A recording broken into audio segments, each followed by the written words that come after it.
Suzuki. Suzuki. I remember once I was with my friends and we were talking about cars we really like, and one of my friends said, he really likes the Golf GTI 7.5. And another friend of mine was like, he really thinks that i30N is cool. And another friend of mine was like, he really likes the way the Mercedes AMG A45 is, because we were talking about hatchbacks. I think I should have stated that in the beginning. We're basically talking about hatchbacks. And when it came to me, I was like, I can't lie. The Suzuki Swift Sport is kind of cool. And all my brothers are like, wait, you're joking, right? And I was like, I genuinely do like the Suzuki Swift Sport. And they all proceeded to clown me for the rest of the day. I mean, me personally, I think they're talking about like budget cars or something. And again, I'm not really a car enthusiast. I don't really care about the fastest or the quickest or the coolest car. I just like cars that are the coolest to me. And for some reason, I would much rather have a Swift Sport than have a equivalently priced, I don't know, GTI. Okay, that's a lie. GTI over Swift Sport. What am I on about? But besides maybe a GTI, no other hot hatch actually comes close to desirability for me. I mean, and the same goes for the SUV market too. Hypothetically speaking, if I got $1 million and someone said, spend this on an SUV, bro, I'm buying a Suzuki Jimny with a quickness, bro. And then I'm putting the other $500,000 in, I don't know, stocks or something. Bro, I love the Jimny so much. I was genuinely thinking about putting the Jimny instead of the 190E as a profile picture. Bro, I probably might even get the Suzuki logo tattooed on my arm. And people don't understand why the Suzuki is low-key elite and is my favorite car company out there. I mean, I talk about Mercedes more than I talk about Suzuki because Suzuki really doesn't do much, and that's why I love them. Here in Namibia, Suzuki basically only makes budget cars, and for some goddamn reason, I love budget cars. I prefer budget cars over any other type of car because, I don't know, bro, it's just impressive the amount of car you're getting for the price point. Like, for example, the Suzuki Fronx.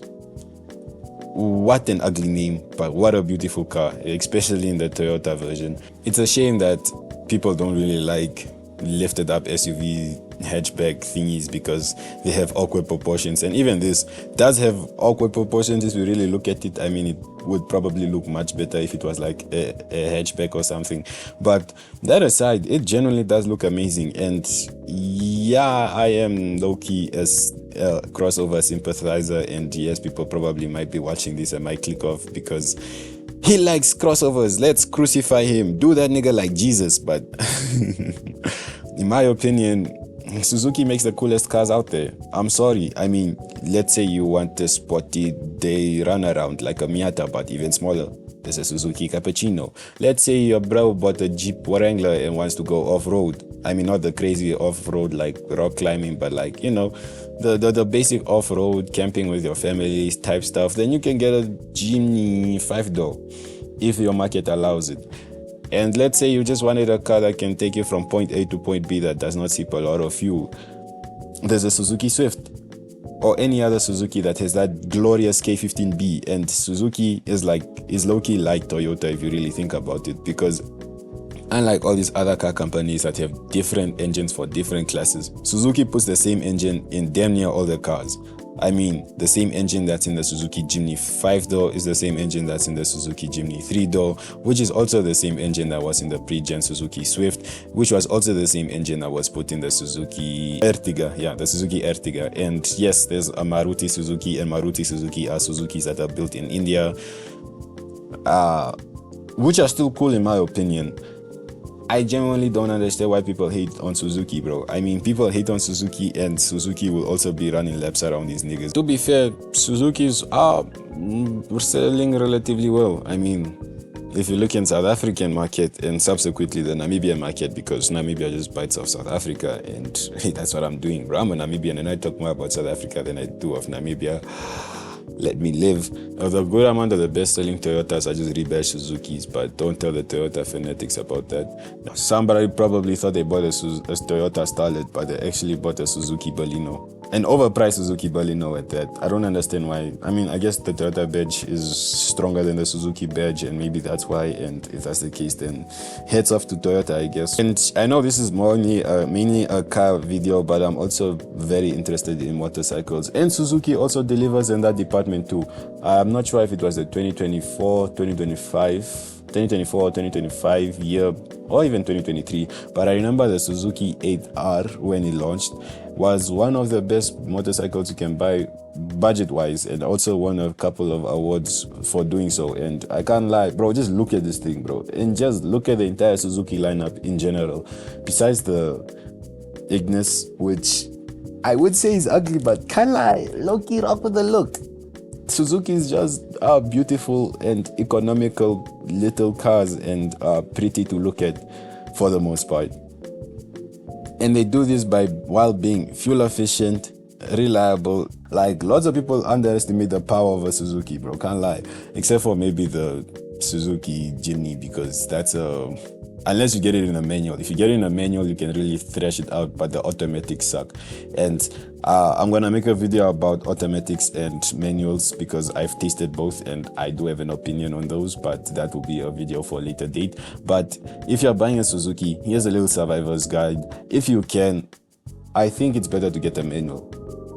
And while we're talking about the if you can, let's talk about the American market, because a lot of Americans want the Suzuki Jimny that side, or even maybe the Suzuki Carry, because Suzuki also makes mini trucks. I can go and buy a Suzuki mini truck right now if I felt like it, or if I had the funds, which I don't. I mean, I low-key do, like, I don't know, running around in a Suzuki mini truck would be fun.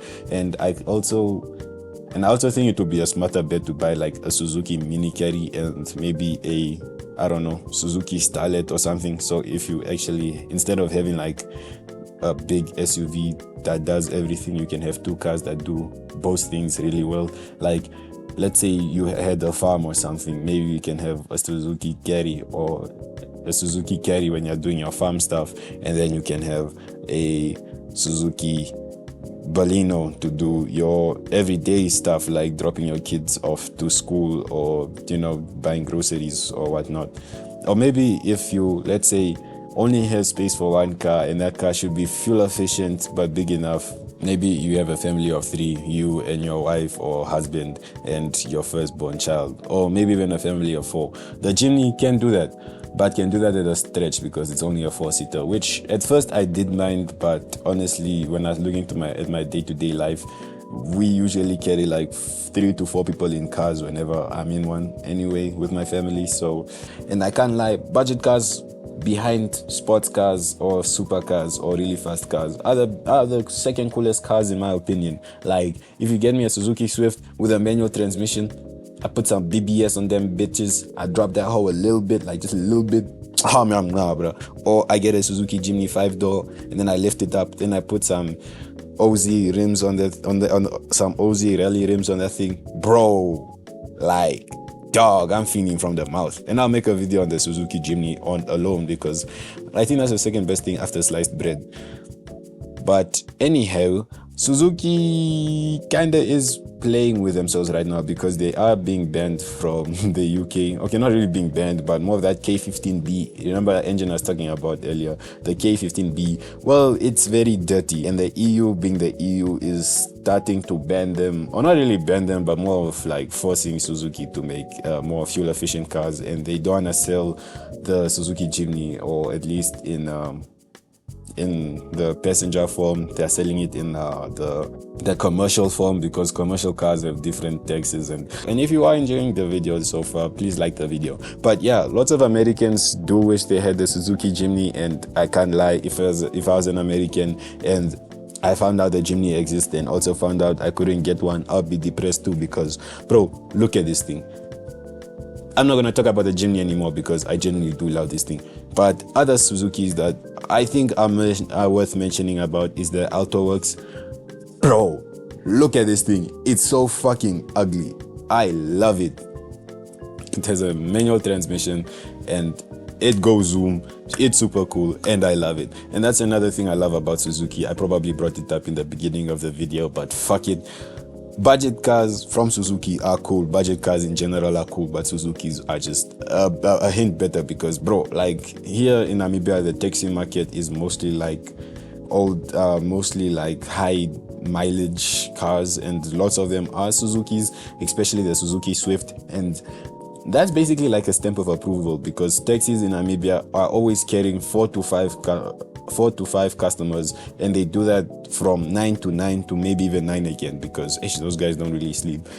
And shout out to the taxi industry. But taxi drivers love Suzukis because they're reliable, cheap to own, cheap to maintain, cheap to run, relatively comfortable. Like, bro, I remember I was in a Suzuki Swift one time, and that thing was genuinely quite quiet, bro. Like, the road noise was at a minimum.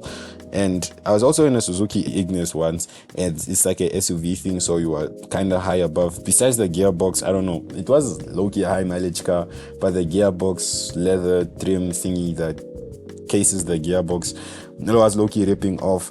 But besides that, the car interior was like genuinely great. I mean, the whole interior is just like plastics, and that's kind of depressing if you look at it for too long. But but like, bro, for the price point of like, is it what, 180,000 Namibian dollars for a new car, a new car, like a brand new car, that's generally a price that's unbeatable. And I mean, yeah, there are cheaper cars at that price point, but I would rather get a Suzuki. But yeah, that's my love letter to Suzuki. I think they're really good. If you disagree with me, then make your own shitty YouTube video, and we could go back and forth about this. And yeah, if this video was meant for entertainment purposes only. If you weren't entertained, then I failed. And yeah, goodbye.